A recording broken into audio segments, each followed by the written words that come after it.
You are listening to Historyman, a platform for historians, authors, and curators to tell their story of the American Revolution, where we walk in the footsteps of heroes and proclaim freedom reigns.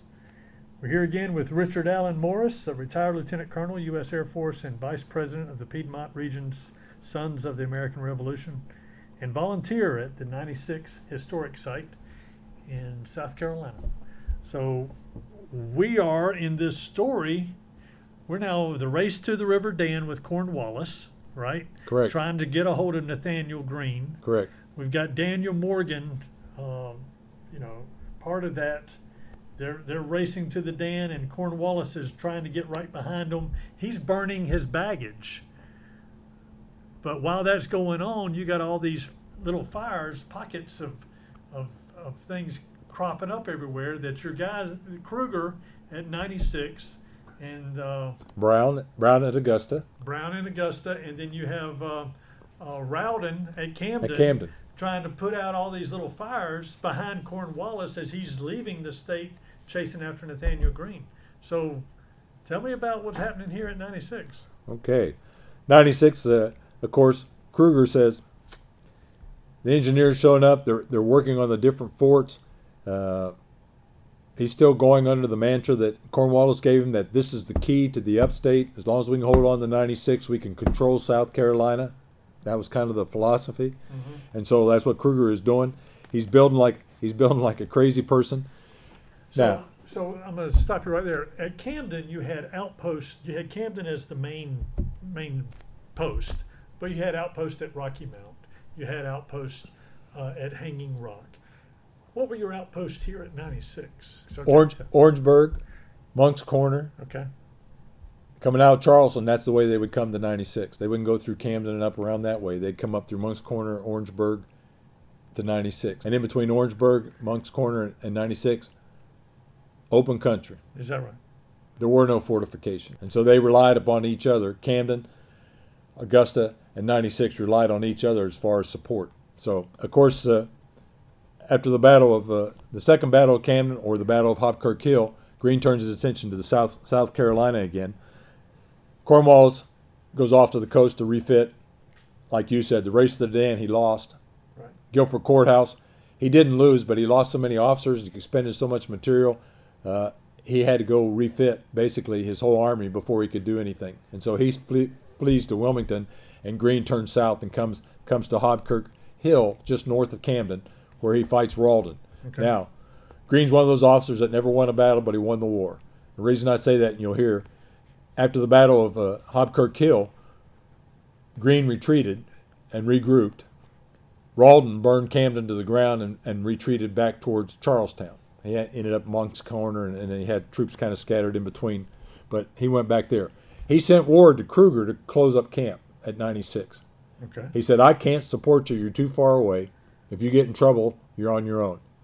All of those messengers that he sent, and he sent several, were all intercepted by Patriot forces. I think that's interesting. Buchanan talks about that in his book, but I think that is interesting to know, and something that's kind of glossed over. We rely so much on phones and radios and stuff now.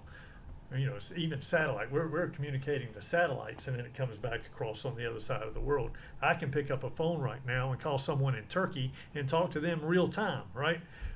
Back then, we're relying on 15, 16, 17-year-olds to get on a horse or on foot and go communicate a message.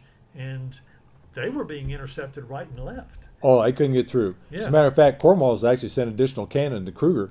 The cannon never got here. Is that right? They were intercepted. He had three-pound cannon that he had, and he sent Cornwallis, said, I need more cannon. Well, Cornwallis sent him some cannon, but they never arrived. Never arrived. But after Rawdon left Camden, he sends word to Kruger to close up shop and go to Augusta. Okay. So now you can see what's going through his mind. Maybe we can hold on to Georgia. Right. Georgia and Charleston, right? If you join Burntfoot Brown at Augusta, maybe we can hold on to Augusta. So they are really consolidating their forces back into Charleston, Monk's Corner, Augusta, and Savannah. It's almost like a little triangle there, right? That is correct. And they're giving back the rest of the state. Meantime, all these little forts start to fall. all these little places. Fort Mott, Fort Mott, Granby, Georgetown. They pull out of Georgetown, Granby Falls. I mean, all these little forts between Sumter, Marion, and Light Horse Harry Lee, who's now joined Marion and taken some of these forts. All these little forts that they had are all slowly disappearing. Now, what happens with that is all these loyalists, local loyalists, are now turning their hats around and joining the Patriots because they don't want to leave their land, they don't want to leave their properties and all this other stuff that they've been here for a while. So the Patriot force is growing, the loyalist force is decreasing from the local population. So that's kind of the dynamics that's happening right now. Greene, of course, after all these other little forts have fallen and he finds out that Augusta is under siege, he sends Light Horse Harry Lee with his legion, about 150 guys, plus a cannon, to go down to Augusta to help him take Augusta. He, in turn, heads north, well, kind of northwest, to come to 96, because that's the only two big forts left in the upstate. And if he can take those, now everything's back down to the coast. And so he heads this way. On May 21st, he shows up in a driving rainstorm outside 96. He comes down that old road coming down from the north that crossed the Saluda River. So he shows up with his force. He has about 2,000 guys, so to speak, between the militia and the Continental troops he has with him. Now, all Americans. The only foreigner he has with him is a guy from Poland, a guy by the name of Kosciuszko, who was an engineer under Washington for several years. Washington had sent Kosciuszko south when they regenerated that Southern Army. And he caught up with Greene when he was up in Hillsborough. He joined the Continental Army, Southern Continental Army in Hillsborough, and he's with Greene here. Well, as they come on, of course, all three forts that Kruger has established are done, basically. And so when you say done, Kruger had left them. Did he destroy them?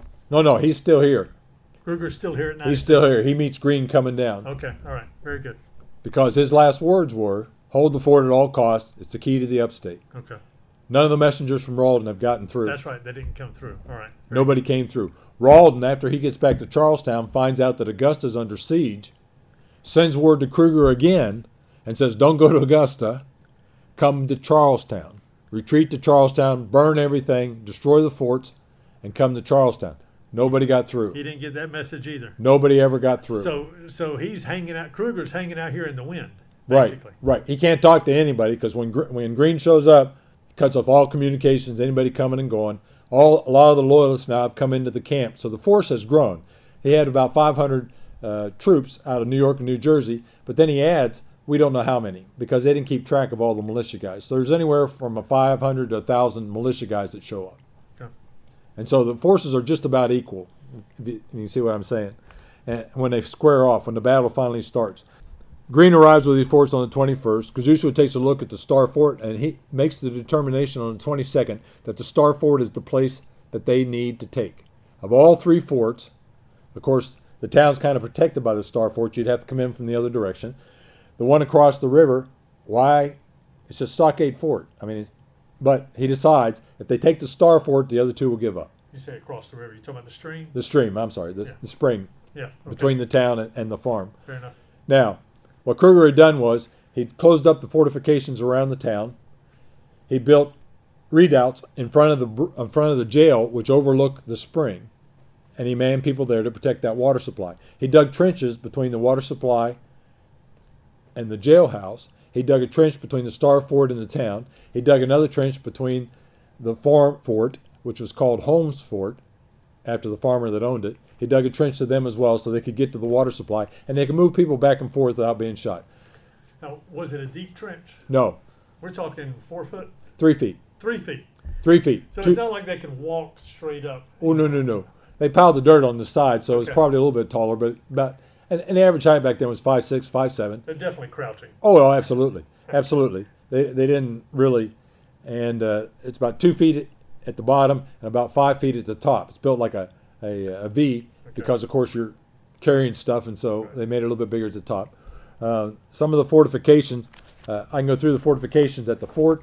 Land was clear within a mile of the town. There were no trees. The town of 96 was stockaded.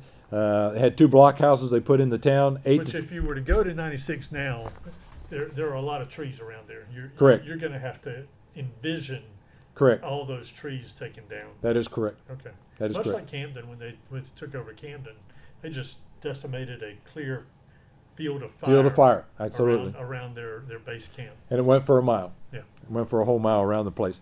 The trench around the town was 8 to 10 feet deep. They put an abatis. An abatis is basically when you top the trees that you're using in the fortifications, you sharpen the bigger branches and stuff, and you stick it in the ground. I call it a brush pile because that's what it looks like. They stick them on top of each other. That's about 30 yards in front of the town that they put this brush pile all the way around. So if you're going to attack the town, you got to go run through a brush pile first, run through this trench up the side to get to the fort. So it's quite a thing.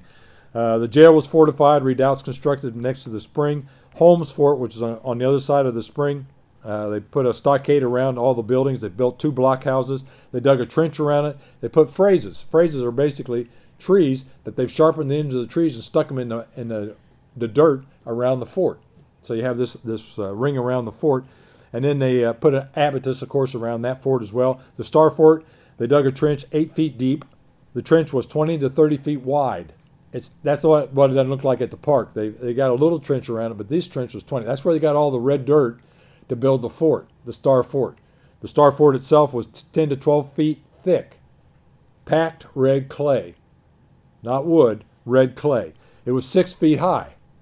So you got an 8-foot ditch, 6 foot high of clay. So now you're talking 14 feet. If you get in the ditch, you still got to go up the side of this clay cliff for 6 feet. They piled sandbags on top of that, another 3 to 6 feet.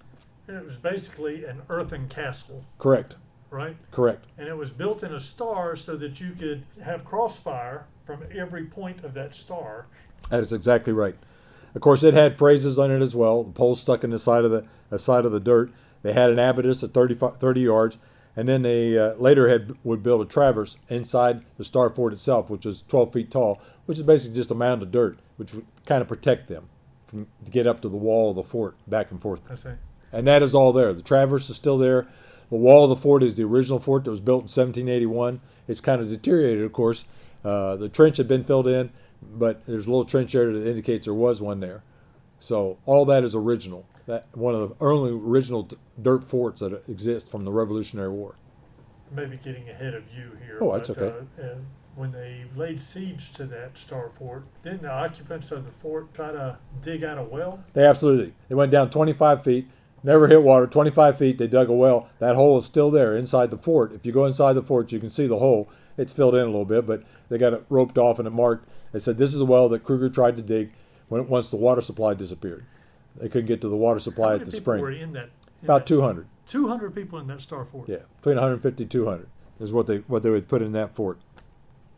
Now, General Greene shows up, of course, and they decided they're going to do a siege. Siege is parallels. In other words, they dig trenches that are in line with the fort. They connect those trenches with what they call saps. The guys that dig are called sappers. The also would bring forward cannon. The closer you got, you keep bringing your cannon closer and closer to because it's more effective the closer the cannon is. So there's a lot of stuff going on, but there's going to be a lot of building going on as well. Meanwhile, they've surrounded, of course, the area. They're not allowing anybody in, nobody out. The locals still come and go. They're selling food to the different soldiers and stuff, and that kind of occurs. And one thing that Greene was told was that they did have access to water, that there was access to water in the town and in the fort. And so he really didn't cut off the spring from them going down and get water from the spring because he said, what's the point? Because you'd have to get pretty close and you might get people killed. So he just kind of stayed away from all that. So they start digging about 70 yards out, and they're going to put a cannon there. In World War I, when the sappers they used, and even in the Civil War, they used people who were used to digging in the coal mines and things like that. We didn't have that here. None of these guys. They tried to use the local slaves that they could get from the farms and stuff. They'd basically take those slaves and would use those to dig the fortifications, both sides. And that's just what was done, because at that time slaves were treated as property, and really, that part didn't end. But they also had to use their own troops, who, a lot of them, farmers and stuff. But this is all new stuff for them. Now, what happened on the 23rd? They're digging a fortification to put a cannon in. It was about 70 yards out. Why 70 yards? Because now they're within range of the 3-pound cannon that Kruger had. He had 3 3-pound cannon. They're in range of the rifles. They're in range of everybody. except for the muskets, of course. But they're digging this thing, and they're going to build it up, put a can in there, and start shooting at the fort. Well, on the 23rd, Kruger sends out a raiding force, of course, in the middle of the night, raids this structure that they're building at night, because remember, there's no cover. Mm-hmm. So these guys are building this thing at night and hoping that nobody shoots them. These guys show up, and they have a hand-to-hand thing. The guys that were digging, of course, drop their tools and run back to the lines up to the north. The slaves don't run. They're not part of the army. They just stay there. They just stand there. And these guys are all fighting each other, and they're just kind of standing back watching these guys fight, right? So when they get done fighting, Kruger's men take the slaves and the digging tools and go back to the fort. They had one guy killed. It's almost like a Monty Python thing, Yeah. except it's very violent and very dangerous. They had one loyalist that was killed in that attack. It was a lieutenant that was leading the attack. Is that right? Yeah. And, of course, a couple of the Patriots were killed as well. So they give up on that. They start a new parallel, but that parallel is approximately 200 yards away from the fort. They build an approach trench. They build the parallel. That happens by June 1st. They completed the first parallel. Greene, remember, had sent a cannon to go to Augusta with Light Horse Harry Lee. So he still has 3 6-pound cannon, but that's all the cannon he has.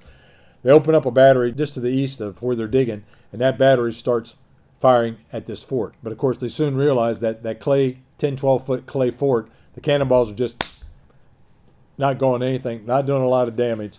Reinforcing the fort walls as they do it. So what they decide to do, they need to build the cannon up. So they actually make platforms 20 feet tall, drag the cannon on top of these platforms, out of dirt, of course, on top of these 20-foot platforms, and are now firing over the fort. And they're still finding, about 2 years ago, they still found a 6-pound cannonball in the back wall where it had sailed over the fort and lodged itself in the back wall. And but they're still not doing much destruction, if you know what I mean.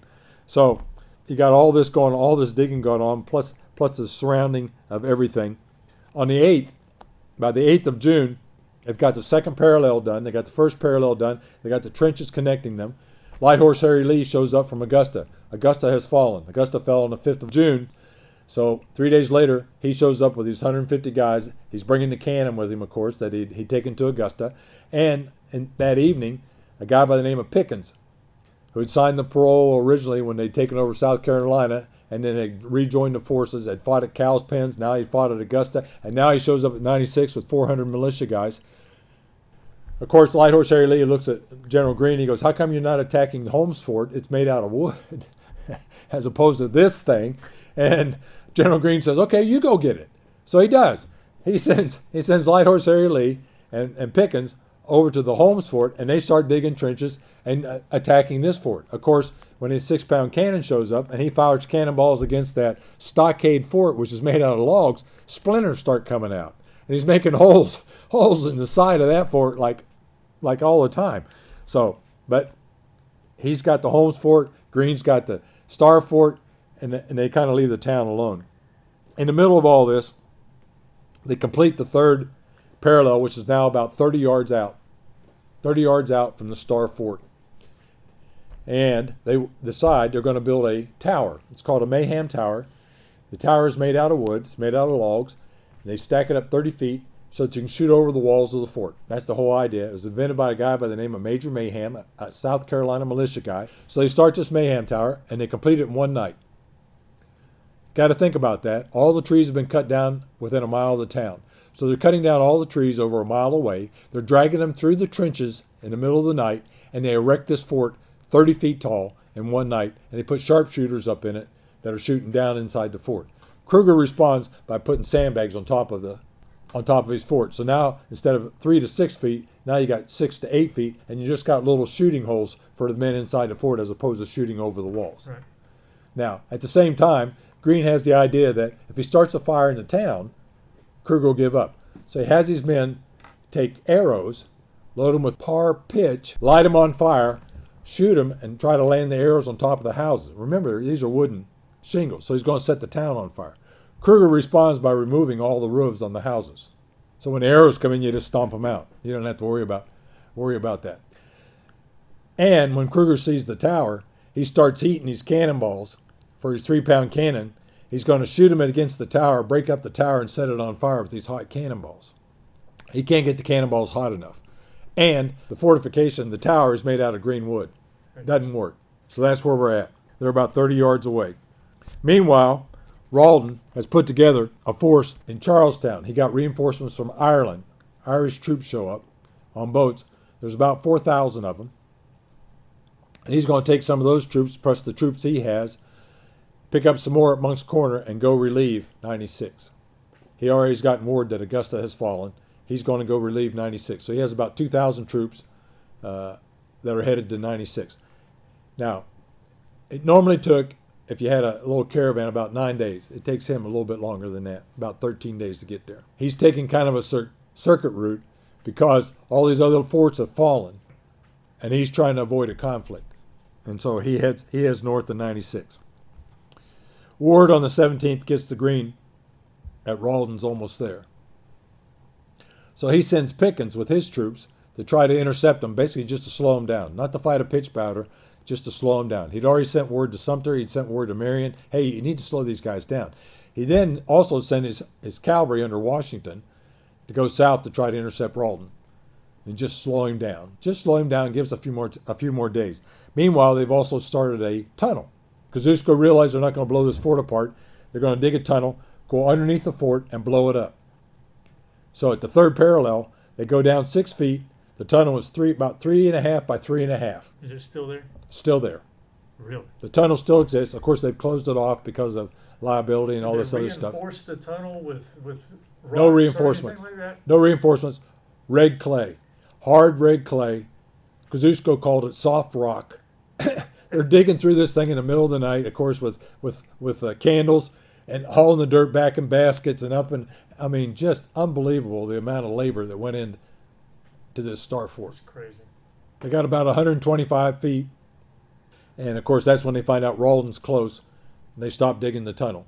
Meanwhile, Kruger had sent out forces just about every night or every other night, harassing these guys as they're digging these trenches, digging the tunnel. Kosciuszko was inspecting the tunnel. He was actually down inside the tunnel, inspecting the tunnel whenever these forces showed up. He gets out of the tunnel, and he's wounded before he can get down the parallel. Now, where was he wounded? He was wounded, well, I'll put it this way. The British reported in their press that Kosciuszko had been wounded in the seat of honor. He got bayoneted in the butt. We laugh about it now. I mean, it wasn't too funny for him. British humor. British humor. So, by the 17th, Greene's ready to leave. Rawdon's too close. Mm-hmm. He's got too many troops. His guys are all worn out from digging in the hot June sun in South Carolina. He says it's not going to work. They convince him that they need to try. They need to at least try. So he sets it up for the 18th. At noon on the 18th, they fire the cannon. It's a signal for Light Horse Harry Lee to also attack Holmes Fort. So Light Horse Harry Lee attacks that fort. Greene picks 50 guys. They call them the Forlorn Hope. They're going to go attack this fort, try to open a section where the rest of the troops can come in, and they attack the fort. 45 minutes later, they call it off. The reason? Kruger sends guys outside the fort to come down. Remember that 10 to 20 foot trench? They come in the trench, kind of pinch these guys, there's 50 guys that are trying to attack the fort. They kill or wound 40 of them. Greene sees that this is not any good, calls it off. Meanwhile, Light Horse Harry Lee has attacked Holmes Fort on the other side, west of 96, and has taken the fort. Why? The guys left. Okay. All right. The guys left in the night. Early morning, they done disappeared. Okay. So when Light Horse shows up, there's nobody there. So then he starts shooting at the guys at the jailhouse and across the fort and stuff.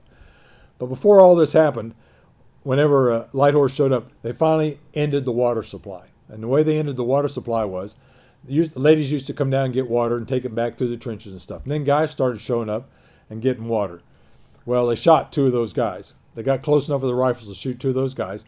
And so the water supply was limited to what the slaves could carry at night. They'd strip down the slaves, send them down to the spring with buckets to get water and bring them back for the troops. And that's what was going on then.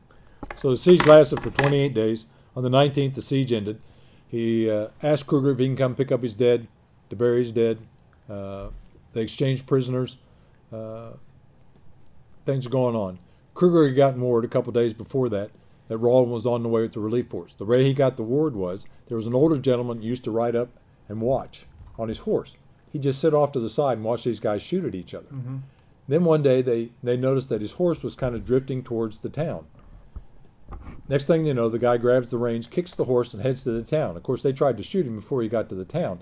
He brought word to Kruger about 4 days before, letting him know that Rawdon was on his way and that he had 2,000 troops. A loyalist. He was a loyalist. Wow. So Rawdon had already stocked the fort with 30 days of provisions. Now, all these people had showed up, all the loyalists had showed up and brought food and stuff with them, of course, animals and other things. And so provisions were getting slim, but they weren't completely out of provisions. And, of course, the slaves were providing water. By the 19th, though, the siege was ended. The 20th, Greene leaves. What Kruger did, he refused Greene to come to get the bodies and stuff because he really didn't want him to see the fortifications that close up. So he rounded up the bodies and gave them back to Greene along with the wounded and exchanged the prisoners. So Greene takes off back up the Island Ford Road away from Rawdon, who's coming in the Charlestown Road, which connects with the Island Ford Road. You said Island Ford Road? Island Ford Road, yeah. That's the one that heads back over towards Correct. Campton. Correct. Okay. Goes over to Saluda and then Camden, ends up over towards Which we Camden. think, we were talking prior to the episode, we think that might be closest to Highway 34. Correct. Maybe. Correct. That's what it sounds like. Yeah. It followed along the same path. Yeah. Along the same path. Rawdon arrives on the 21st, of course. He gives chase. Mm-hmm. He leaves part of his force there, and part of the force chases Greene. But, of course, Greene's got enough head start. He keeps crossing them rivers. And Rawdon finally gives up. He says, I'm not going to do this. And turns around and goes back to 96. Now, he'd been harassed a little bit coming up from Charlestown, but most of his force made it. The biggest casualties that he got was from heat. The Irish troops, when they got off the boat, were still wearing the winter wool uniforms. Oh, and they didn't have summer uniforms. And so these guys had marched to 96 in June in their wool uniforms, and they said 50 to 70 of them died of heat stroke. and as we're talking here today in June, it's 105 outside. So, Give you an idea. yeah. Yeah. You just can't. There's just no way. He finally gets word to Kruger. Abandon the fort. He says, I'm leaving. I'm taking some of my troops with me, about 1,000 with me. I'm going to leave the rest of them here, destroy everything. And that's exactly what they did. Of course, they couldn't destroy the Star Fort. 10 to 12 foot of red clay. Not going to happen. Right. They leave the Star Fort, but knock in the sandbags, fill in the trenches, burn everything that they can. Everything made out of wood is burnt. And Kruger offers the Loyalists the opportunity to go with them. I'm curious as to archaeological digs at the Star Fort later on. Did you actually find the sandbags? No. Well, it had mixed. The farmers had farmed that land all except for the fort itself. Oh, and then it's They had turned that back into farmland. Right. And so some of that stuff had been planted. But they could still tell where the trenches were because of the way the ground, with that I got you. penetration stuff Right. that they get. Now, the problem with doing archaeological dig, I'm told, at 96 is the red clay. The red clay has iron in it. So all of their equipment, which basically detects metal, Oh, unless you have a okay. big piece of metal, it's kind of masked by the iron content of the soil. And then it's, oh, And so they have a hard time going and picking things out until they actually dig it up right. and filter it with a, like that. So it's a little more of a challenge for the archaeologists to dig. So by July, the second week in July, Kruger's packed up and gone. All the Loyalists are gone. Greene, of course, doesn't come back to 96 because there's nothing there anymore. He does tell Pickens, you need to stay in the area just to let everybody know, and the Loyalists that are around, that there's a force here. Meanwhile, Greene takes his troops to the Santees, the hill at the Santees, because it's cooler, and he says, we need a rest. We've been digging long enough. We need a rest. Right. So he takes everybody over there and kind of sets up camp at the Santee. So what happened here from there? The town of 96, after the war in 1783, is rebuilt, except it's not rebuilt on the original town site. They actually built it where Holmes Fort was at, across the spring to the west. They take over the field, that whole field, because it was a Loyalist farm. It's now been confiscated by the Congress. Okay. And they said, we still need 96 because it's the district headquarters. We need to have a courthouse. We need to have a jail. They build a town, about 300 people, grows to about 300 people. There's a college. 1785, they bring up a college. Is chartered to be established at 96. Once they bring the college in, they ask the townspeople, what would you like to call the college? And they name the college Cambridge. Do you think there's any Loyalists?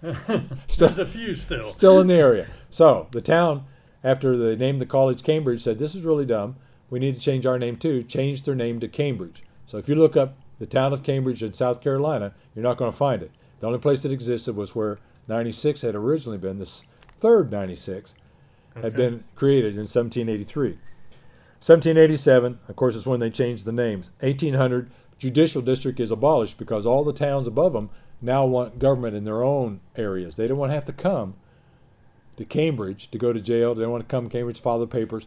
They start breaking up into counties. Okay. So all these counties start growing up, have their own governments. Cambridge kind of loses its importance. The college in 1803 closes. How many students did they have? They had about 100 initially. By 1803, they had none. Okay. And so they closed the college. Some say the college moved to Newbury, but I don't know that for sure. By 1815, they had a flu epidemic. Most of the people in the town died. Had a real bad flu epidemic. Nobody wants to come to a town that has a flu epidemic or it had a flu epidemic. So a lot of the townspeople, the town is just slowly disappearing. 1815. So you're telling me that at this town they had a smallpox epidemic that killed a whole bunch of people in one battle, and then after the Revolutionary War, the flu killed everybody. Yeah, afterwards. That's now, in 1852, a railroad goes north of Cambridge. Okay. They wanted to come through Cambridge. Railroad goes where the easiest is to go and the safest and all that other stuff. So 2 miles north, they put the railroad. 2 miles north of Cambridge, or 2 miles north of where 96, the historic site is. The new town grows up. The new town is called Lodi, the town of Lodi. If you ever look up the town of Lodi, you're not going to find that either. The town of Lodi grows up around the railroad tracks, the intersection there, everything else. The town of Lodi grows to the point where they need a post office. Spell Lodi. Lodi. Okay. Is there a particular reason why it's named Lodi? No clue. Okay. No clue. Fair enough. The town of Lodi needs a post office. Well, the town of Cambridge has a post office. But the post office at the town of Cambridge is called 96. Why? Because when they established the town, they said we're going to put a post office there. Federal government. They called the federal government, sent in an application, said we need a post office at 96. The federal government gave them a post office. Took a while, but they'd already changed their name to Cambridge. But they forgot to tell the Postal Service that they changed their name. So when the sign showed up, the sign said 96, Post Office 96. Isn't that interesting? They hadn't done the paperwork, and so that's what they put on the building. Post Office 96 at Cambridge. Well, Cambridge is closing down. Everybody's gone. The little town of Lodi needs a post office. They don't need a post office at Cambridge anymore. They closed the post office at Cambridge in 1860, moved that post office to Lodi. Now, you would think they would change the name of the post office to Lodi. No, that's too smart. Federal government don't want to do that. We've already got a sign. Established a post office 96 at the town of Lodi. The townspeople of Lodi said, this is dumber than dirt. We're going to change our name, change it to 96. 4 96s.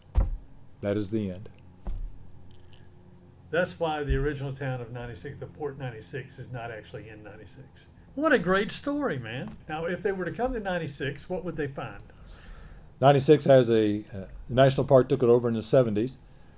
They have a wonderful visitor center. They show a 20-minute film that basically talks about what I just talked about. They have a small museum that you can go in and look. They have the 3 trails. They have the circular trail that basically starts at the visitor center, ends at the visitor center. It is paved. It's up and down. I mean, it's like rolling hills type thing. It takes you by where both battles were fought. It takes you by the Star Fort. It takes you by Holmes Fort, which they've recreated. It takes you by where the first 96 was, and you walk beside where the third 96 was.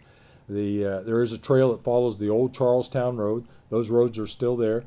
They've cleared them, and they're just indentations in the ground, basically, and they're pretty wide. Well, when you say pretty wide, how wide are they? 70 feet. 70 feet? And the reason they're 70 feet, they weren't originally 70 feet, but in 1750, Congress, or the legislature, down in Charleston said they needed to widen the roads. And so they sent people up to widen the roads. And of course, what's going through our minds, bulldozers and things like that. No. These guys with axes, all they did was cut down the trees right. on the sides. That's how you widen the road. There was nothing put down. They just cut the trees down so people can pass. And they also passed a law. The law was if you were driving a wagon, you had to stay to the right on that road so that people that were riding horses and walking could pass you on the left. It was a law back in the 1700s. They still had traffic jams, I guess, back then.